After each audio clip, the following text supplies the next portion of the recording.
Ayun nga po 'no, marami nga po ang nakakapansin kay Edo lately na handa niyang gawin lahat 'no, para kay fiance. Yung tipong kaya po niyang mag-adjust para lang kay fiance. So, mapapasana all na lamang po tayo ano. So, doon mo talaga masasabi na si Heads ay seryoso kay fiance. Lalong-lalo na po yung eye to eye contact po nilang dalawa, 'di ba? 'Di po talaga nawawala yun kaya marami ang nagmamahal sa kanila. So, ayan, hello po Team EDSI. Mapagpalang tanghali po sa ating lahat. Naway nasa mabuti po kayong kalagayan. Patuloy po natin suportahan si Kalinga Prab, Wala at ang buong team.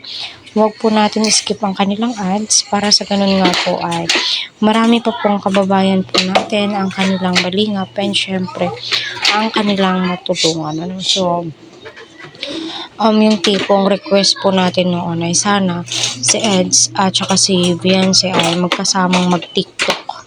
So, marami nga po ang nakakapansin na nakahiligan na din po ni Kalingap Edo.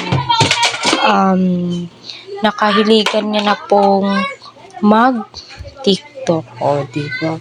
Masasabi mo talaga na active na si Edu sa pagti-TikTok kasi naman po no ang kanyang partner na itong si Beyonce ay nako halos araw-araw ay nagti-TikTok ano. So yan, go lang ng go Eds, kailangan mong mag-adjust, yan, kailangan mong aralin yan ano kasi nga yan yung hilig ni Beyonce.